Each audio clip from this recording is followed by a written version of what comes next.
We thank them for our freedom and we honor their service. Thanks for joining us for our Veterans Voices special. I'm Katherine Guyon.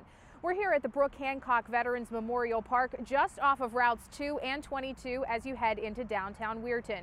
Over the next hour, you'll hear from veterans across the Ohio Valley as they share their stories of service in their own words.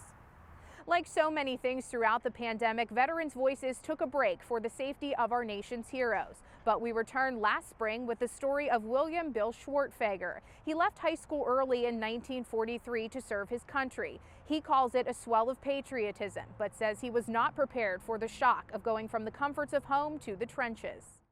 I don't think I really knew what I was getting into when I was full of the patriotism and I volunteered for the draft. After that, Schwartfeger quickly found himself going through Army training, then traveling overseas. I was assigned to the 168th Infantry, M Company, 34th Division. Most of his service was spent in Italy. It was my job to keep the machine guns and the mortars connected to the officers. So it was constant at night for me to have to go out and reconnect those lines. He says it was there, in the middle of mortar barrages, seeing friends pass away, that fear took over, but also self-preservation. If a guy got hit with a mortar shell and was screaming, it just seemed like something took over. You had to help him. That selflessness to help his Army brothers earned him the Bronze Star. In the height of combat, a member of a tank crew was injured, so Schwartfeger and another soldier pulled him to safety. It was also in those moments he realized how far away from West Virginia he was. I was probably the most homesick soldier in the Army. Schwartfeger says when serving your country, you fight more than just the enemy.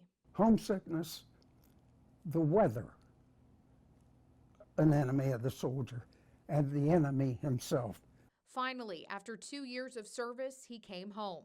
When we heard at 4 o'clock in the morning that lights were sighted on the United States, we were outside of Norfolk, Virginia. We knew we were home. And Schwartfeger says he considers himself lucky. All through that, and I didn't get a scratch. I was lucky because we got our share of Purple Hearts. The Army experience is something you never forget, never forget.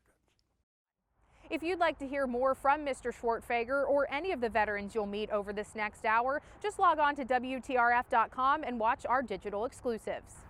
When the Ohio Veterans Hall of Fame inducted its newest members, there was a veteran from Belmont County among the honorees. Hear his story of service after the break.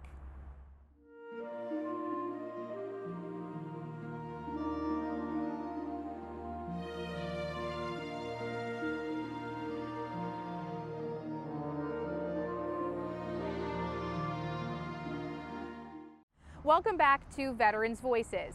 He's a veteran, a business owner, and he's now one of the newest members of the Ohio Veterans Hall of Fame. John Kolarek was surprised with that honor last month. He says he's grateful, and that at 95 years old, he has no plans of slowing down. It was an honor to go and serve my country. In 1944, John Kolarek's life changed when he went from working in Bridgeport, Ohio, to being drafted into the U.S. Army. It's hard to forget, and it's hard to talk about it. It brings tears to my eyes sometimes thinking about him. He served in Germany, and while Kolarek doesn't share much about his 2 years fighting in the country, there is one story he will tell. One place we was up on the land on the hillside, like there was an old farmhouse up there.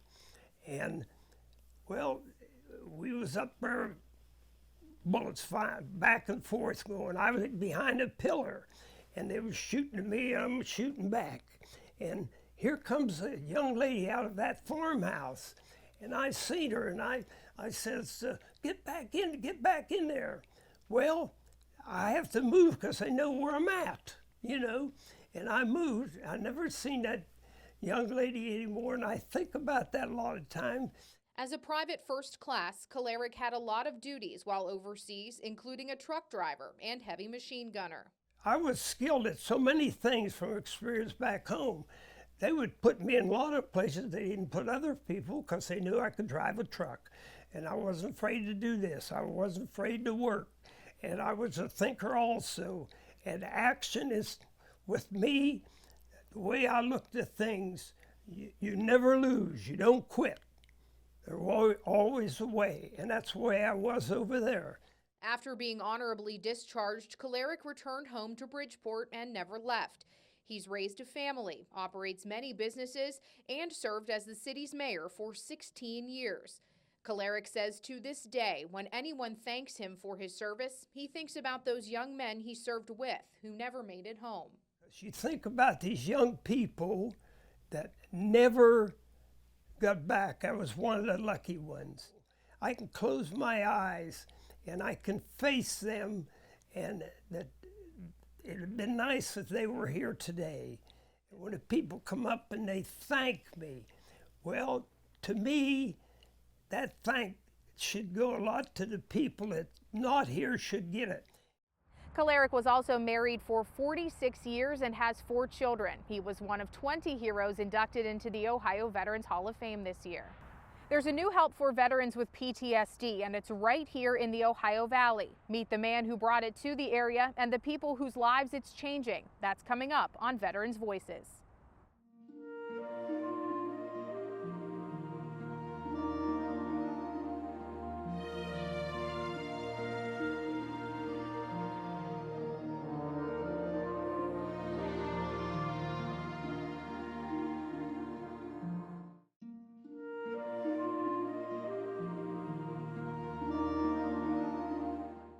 John Pugh says he knew he would have to join the military at some point, so he chose the Air Force and started with ROTC in college. He was majoring in chemistry at Kent State and never thought he'd be a pilot, but he retired as a captain. This is his story of flying and fighting in the skies during the Vietnam War. Do you miss flying? Yeah. Yeah, it's days like today. On a clear day, John Pugh says he misses flying. But while he was serving during the Vietnam War, he had to take off no matter what the weather. The first time I was there, I had about 35 missions. And all told, I had about 180 missions, counting the ones when I flew out of Thailand up North Vietnam and Laos. He didn't always think he would be a pilot, but once Pugh went to training, he had his sights set on flying a fighter. It turned out the assignment was for the back seat of the F-4. I thought, oh man, I don't like that idea. And started phone calls down at the base that they had the F-4s, and they said, well, they expected you to have to be in the back seat for about a year. I said, well, that's better than going in a bomber or tanker or cargo plane. I'll still be in a fighter. Pugh completed about a year of necessary training before moving to the front seat, and then was assigned to a base in Vietnam. We were going to Cam Ranh Bay, and they were preparing our temporary runways. They were out of aluminum runways, and we didn't know at the time that we were going to be living in tents and outdoor showers. Many of Pugh's missions were to support troops on the ground, often at key moments during the war. We don't really know a lot of times who we're supporting on the ground. We don't know whether it's the Marines or the Army or who we're supporting. But for some reason, we knew that was the 1st Cav, and that was the first time they met the North Vietnamese regulars. When he was not flying missions, Pugh spent a lot of time studying combat reports and gathering as much intelligence as he could. He says he felt a great responsibility to do his job and do it well. I always thought about that as, hey, I'm supporting those guys, and if I can't find a target, I haven't done my job. And you feel bad when you work for an hour and a half and along the Ho Chi Minh Trail and you can't find any worthy targets. And it's like you're not doing your job. Pugh retired from the Air Force in 1970, but he wasn't done flying yet and spent a few years with the Ohio National Guard. When I got out, I thought, well, they gave me all this training. I might as well see if I can help out if we have an emergency. At least I'll be on call. Many veterans will tell you being in the military took them around the world, and that's certainly the case for George Cumsted. He also enlisted in the Air Force, serving not once, but twice. Ireland, Norway, Scotland, England, Germany, France, Pakistan, Saudi Arabia. 8 years around the world and across the United States. It's time in the Air Force that started kind of by chance. I didn't know the difference between the Air Force and Army. I just turned 17 that day, which I didn't, I was young and dumb. And I just enlisted and wound up in the Air Force. After his enlistment in 1951, Cumston completed basic training and schooling to become a mechanic before spending a few years at Burtonwood Air Base in England. It kept us busy. He worked on WB-29 aircrafts and eventually began flying with a crew. And I was scared a few times. Like one time I got hit by lightning. That radio operator had his antenna out. You're supposed to reel them in, when they threw a storm. And we hit the storm, and lightning came in on his antenna, and one of the brightest light I ever saw. But there's a few other flights that stand out among Cumston's memories. And send these letters to you to see if you can spare a few toys for my 5 sisters and 1 brother. Like playing mailman for children eager to get their holiday letters to the North Pole. All the kids from Manchester area and Warrington, wherever he's at, they wrote letters to Santa, and we dropped them over the North Pole. There's several sacks of mail, and we dropped them all over the North Pole up there. After 4 years, Cumston returned home for a short time, only to re-enlist and spend another 4 years stationed in Florida.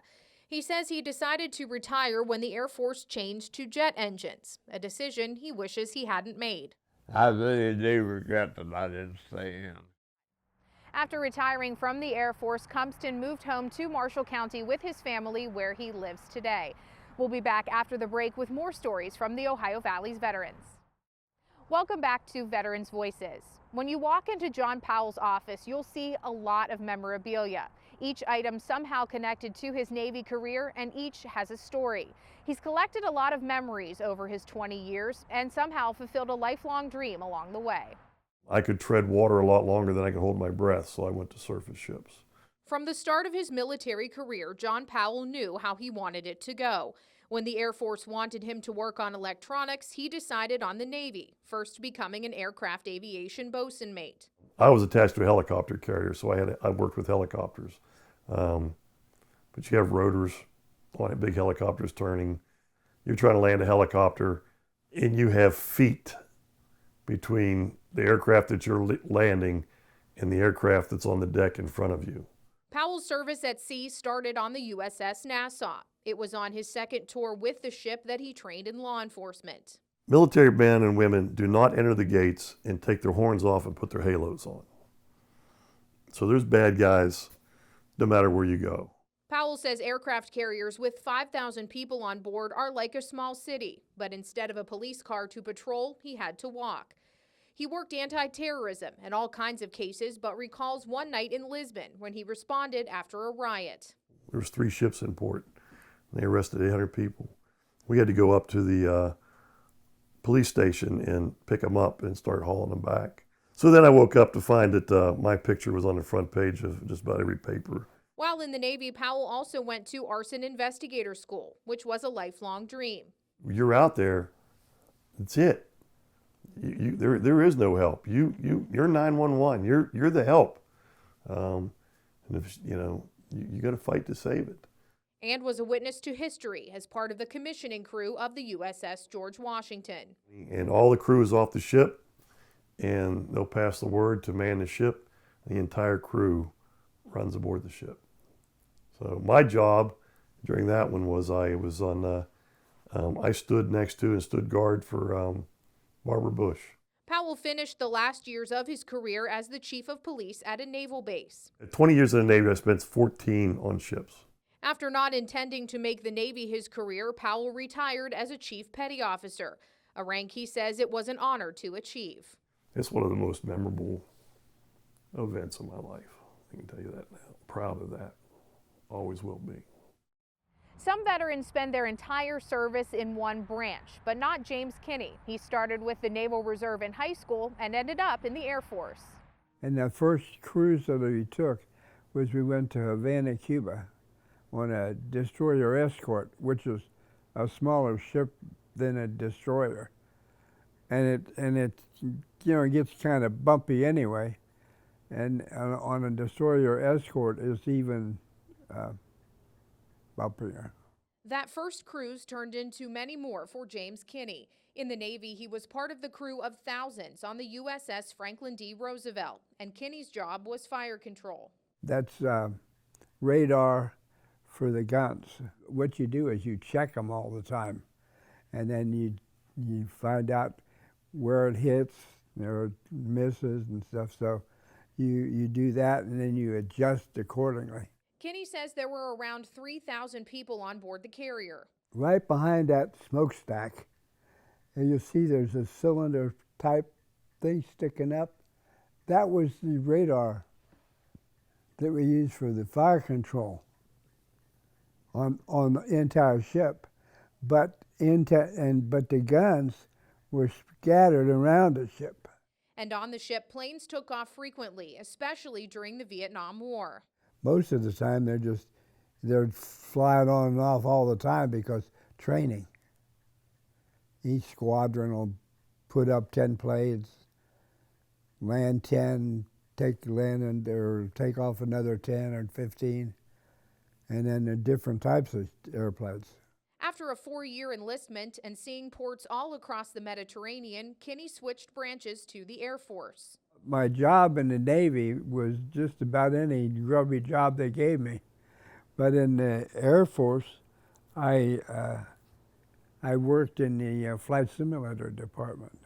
You had to keep the equipment running for training the pilots and recurrent training. And for the next 8 years, he was stationed on land instead of at sea.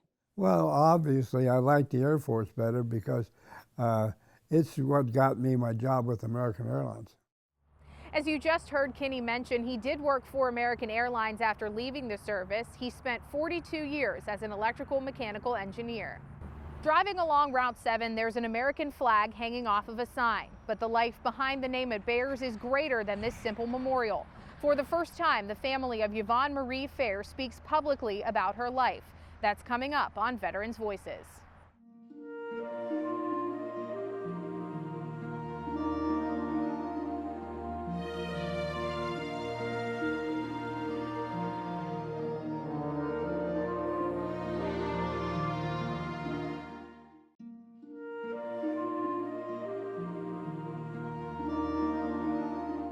Welcome back to Veterans Voices. When veterans return home from combat, sometimes they're left with more than memories. It could be a physical injury or a mental scar that you can't see but won't go away. But what happens when those veterans feel there's no help left? 22 veterans a day commit suicide, but inside a small room in Harrison County, they're taking steps to reduce that number. It definitely is a better life. We're trained in the military to suck it up and drive on, and it's a good concept in battle. But not always when it comes to readjusting from combat to the comforts of home. 30 days, and that's a very short amount of time to get the rest of your life back. The humming of the TMS machines inside the Harrison County Sheriff's Office is a welcome noise to area veterans. And what they're doing is kind of pressing Control-Alt-Delete in the brain, and we're rebooting it. We're slowing the neurons down, or we're speeding them up so that both sides of their brain work at their optimal level. It's called transcranial magnetic stimulation, and it's helping veterans with PTSD, brain injuries, and much more. I felt a tingle go down my hands, and I've never been able to close my hands for years and years. And right then I closed a complete fist without any problem. I am proud of what I did. I did what I thought I should do at the time, and I just have to live with the aftermath. Roy Stewart is a Vietnam veteran. He says he's struggled mentally for years, especially after his wife died. His stepson, also a veteran, sustained a head injury during his service. It's definitely worth it because I feel better and my stepson's doing better. Spend time with the group that frequents this room and they'll tell you how much TMS changed their lives. And it's not just for veterans. The treatment is FDA approved for headaches and anxiety. This has made me more at ease. It's made me more comfortable. Dirk Harkins sets up these machines 5 days a week. He works so hard to help others because he knows how TMS can change a life. I found myself in a high-speed chase from the local law enforcement agencies, and I pulled over and tried to suicide by cop at that time. Harkins served in the Army, was injured, returned home, and was never the same. But that night in jail, he called his friend, Ohio State Senator Frank Hoagland, who got him into TMS treatments in Texas. It started giving me clarity. It gave me mental focus and energy, and it started giving me my life back. He now channels that energy into getting more TMS treatments to veterans in the Buckeye State. Working with Senator Hoagland and local sheriff's departments, they want to make sure it's available to anyone, anywhere who needs it. It's going to start right here in the High Valley, and we're just going to spread out across the state. If you're a veteran or first responder and would like to learn more about the TMS treatment and how exactly it works, you can call Dirk Harkins at the number on your screen. For more information, you can also head over to our website, that's WTRF.com. We know many veterans struggle after leaving the service, so we want to take a moment to let them know there is help out there. Call the Veterans Crisis Line at 1-800-273-8255, then press 1. Locally, there are also plenty of agencies who can help, like the Wheeling Vet Center. Helping Heroes offers supportive services for veteran families in the Ohio Valley and also helps homeless veterans. Plus, most counties in the area have a Veteran Services office. Still to come on our Veterans Voices special, he's one of WTRF's own. You might know him as your friendly neighborhood Mikey, but he's also a veteran. Hear his story next.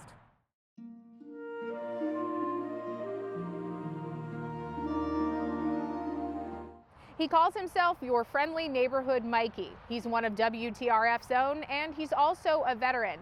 Mikey Allen has become well known on social media for his upbeat and sometimes wacky personality. But before he was live streaming his adventures to some of the Ohio Valley's favorite spots, he was serving with the West Virginia Army National Guard. If I couldn't have had a camera in my hand with my rifle, I might not have ever joined. Mikey Allen joined the West Virginia Army National Guard as part of a recruitment sustainment program in high school, and his goal was always to be a journalist, just maybe in a uniform instead of behind a desk. With the Army National Guard, it's that 1 week in a month, 2 weeks a year, your specialty training here and there, so it wasn't really on the forefront of my mind that I'm going to deploy. But he did to Afghanistan in 2009. Right before I was about to deploy, they let us know that we were going to be attached to Special Forces. So I went from being a broadcast journalist to what they call a combat cameraman, basically a war documentarian. Allen says deployment was an adjustment. I was just constantly having my camera up and just doing my best to maintain my sense of self in all of it. Most of the video was for the National Guard's internal use, but Allen also captured some of his own personal footage. Sometimes I would cover key leader engagements where we would be meeting with local Afghan government to better our relations. I would cover combat operations with Special Forces, night operations, and then other times I would be filming memorial ceremonies, which was always tough, but something I took a lot of pride in doing.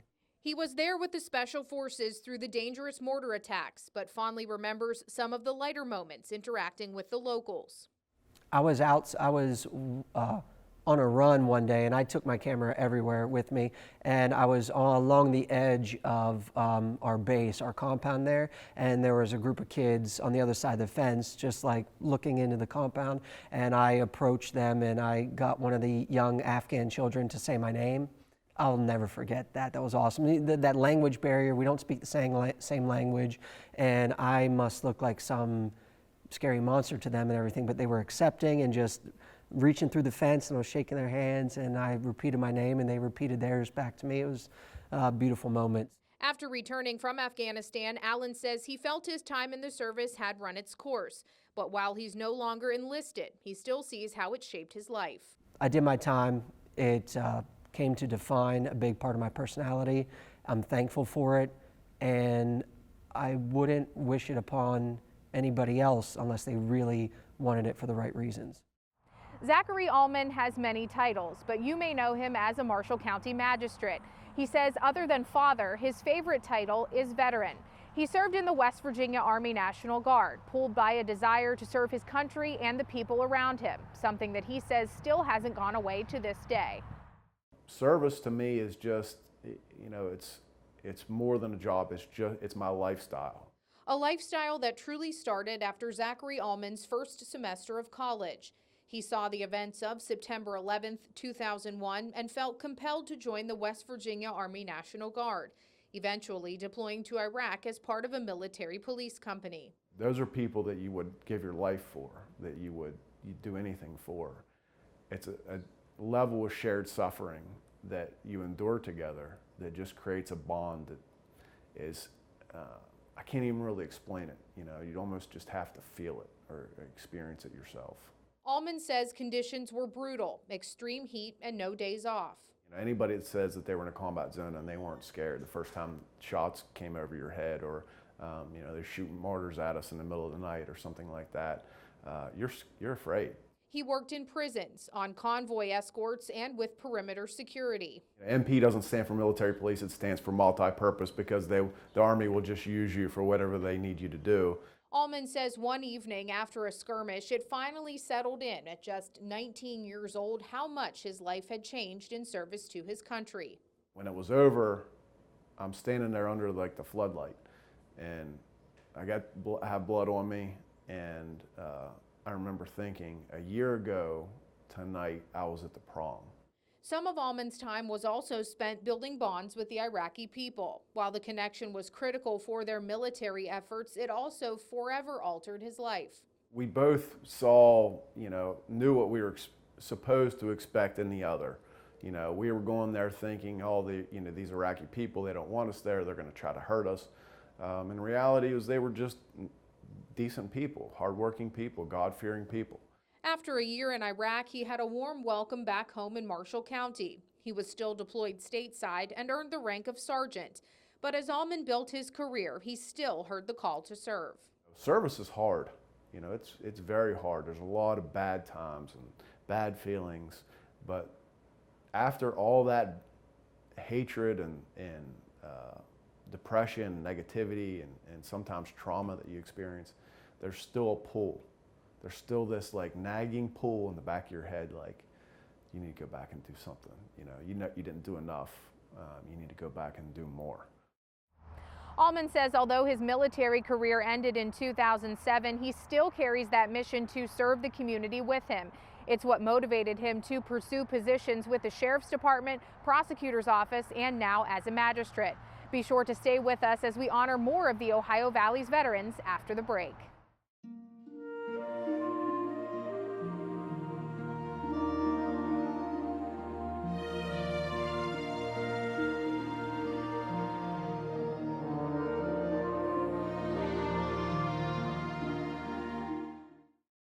One in 10.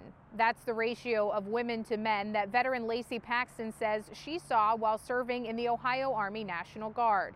Being in the military isn't easy, but Paxton says sometimes being a woman made it even harder. In 8 years, she made it through 2 deployments and is proud of what she did.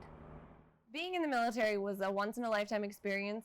For Lacey Paxton, it was an experience that started during her first year of college while participating in ROTC. I realized how little I really knew about the military while I was there. That realization led her to enlist in the Ohio Army National Guard.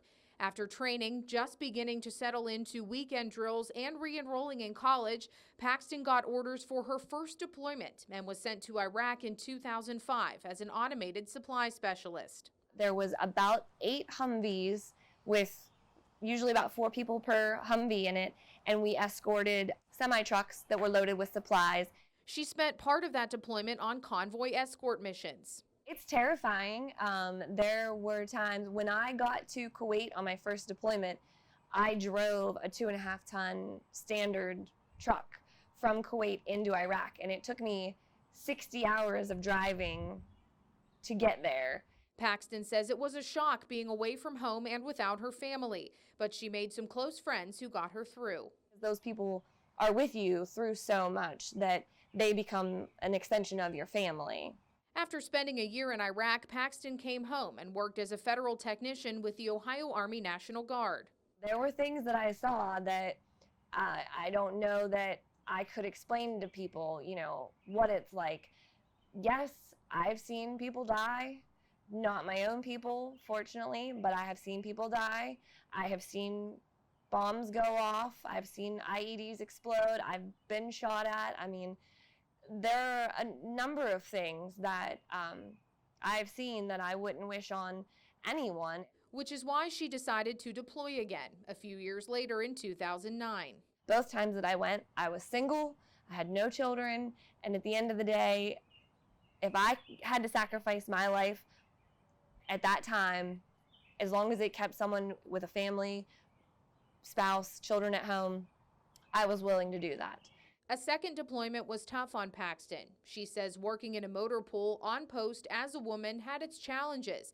So she decided it was time to leave the service. I absolutely am so glad that I did what I did. I wouldn't have traded it for the whole world. I mean, it taught me so much about myself, about my abilities. It gave me so much confidence. Now back home in St. Clairsville, Paxton is active with the VFW and American Legion. She's also a mom and works for Belmont County Job and Family Services.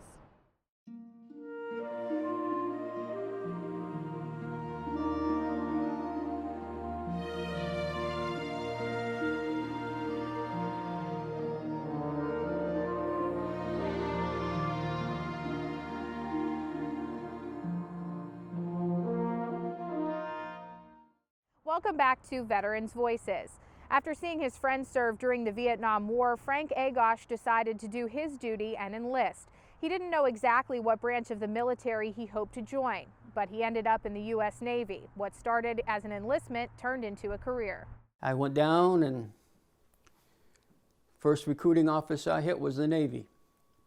And I went in there and I said, I'd like to join. Even though he enlisted in the Navy, Frank Agosh had his sights set on a career in aviation. I fell in love with airplanes when I was a kid. And I started building models, and I had all kinds. I got at least 30 models downstairs in the basement that aren't even built yet.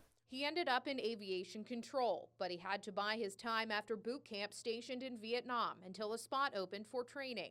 Basically, we were there in case we had planes coming off the carriers and they were attacking Vietnam. If they couldn't make it back to the boat, I had to make an emergency land or something, they'd come into Tan Son Nhut, and we'd park them and stuff like that. Well, that lasted 6 months. After going to school to become an air traffic controller, Agosh's travels with the Navy really began. He was stationed in Sicily. If I wasn't married, that's where I wouldn't be here today. And aboard the USS Independence for several years. We had positions in the Carrier Air Traffic Control Center. We had a marshal, it's called. You had an approach A, approach B. On each side of that would be a final A, final B. And at the other end across from marshal, you'd have the departure controller. When a plane would take off, boom, bangs off. Departure controller would work him out to a certain point. That's where he was during the Iran hostage crisis, which extended his time at sea. Commanding officer gets on and says, gentlemen, we're on our way to the Persian Gulf. They took some hostages in Iran, and we can't go through the Suez, so we got to go around the tip of Africa. Agosh was also in the Philippines and at several stations in the United States, including with Tactical Air Control Squadron 21.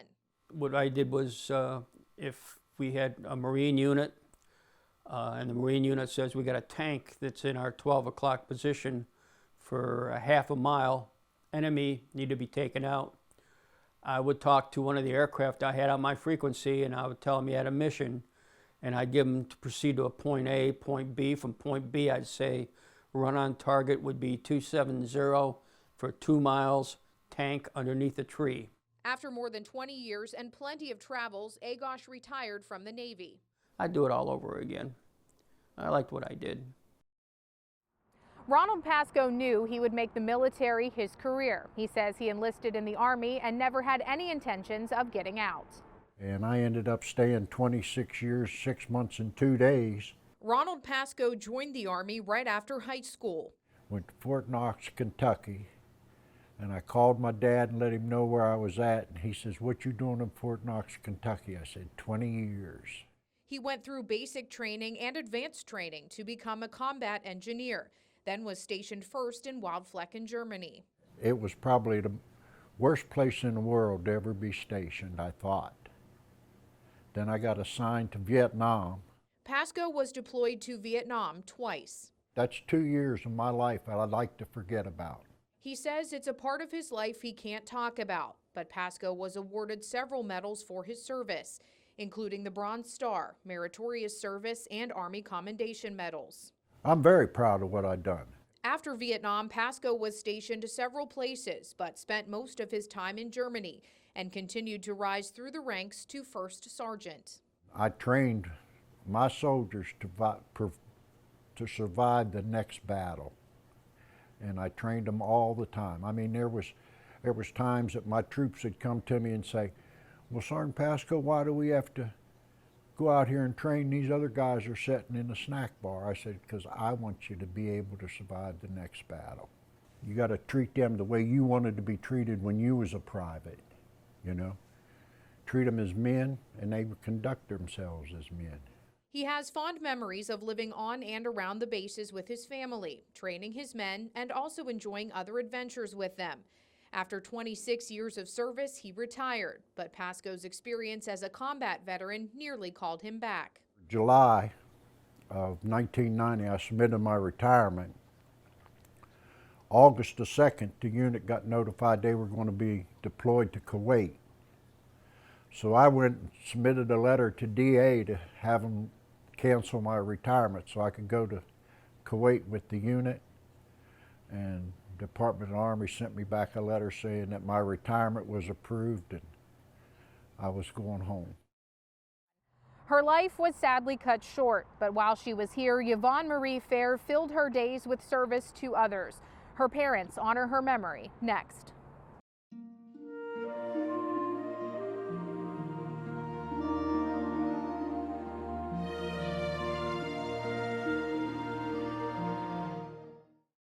Selfless and serving. If you ask anyone who knew Yvonne Marie Fair, that's probably how they would describe her. By all accounts, she loved life, but it was a life that was tragically cut short after only 29 years. Now, as a special part of Veterans Voices, Yvonne's parents are remembering their daughter and the larger-than-life mark she left on this world. It's just hard to believe, you know, that was her. Nestled along Route 7, an American flag flies below a sign bearing her name, Yvonne Marie Fair. She was into everything. A simple memorial to a remarkable life. That's what her main thing in life was, to help other people.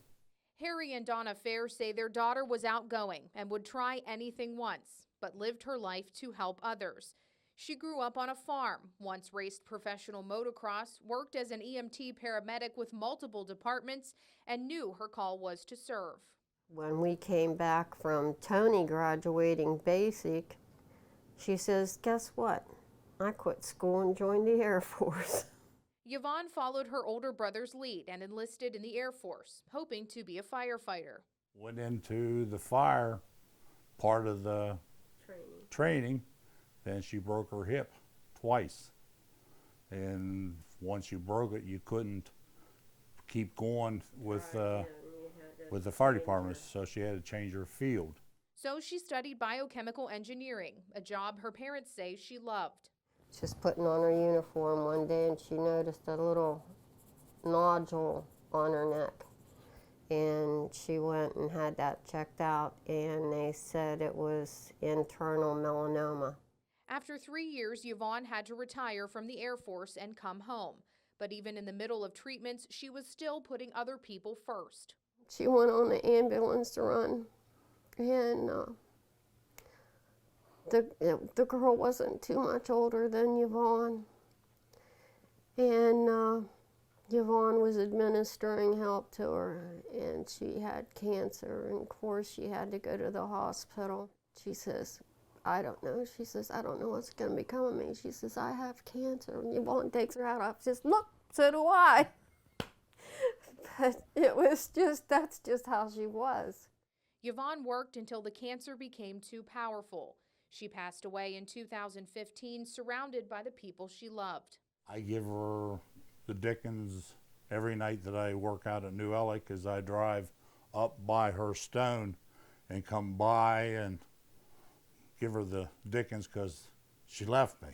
While her loss still weighs heavy on her family, they celebrate the way she lived and want people who pass by Route 7 to know the life behind the name. Don't let anything stop you. On behalf of all of us here at 7 News, we want to thank our veterans for our freedom, and we hope that you honor and remember them not just today, but every day. Thanks for joining us.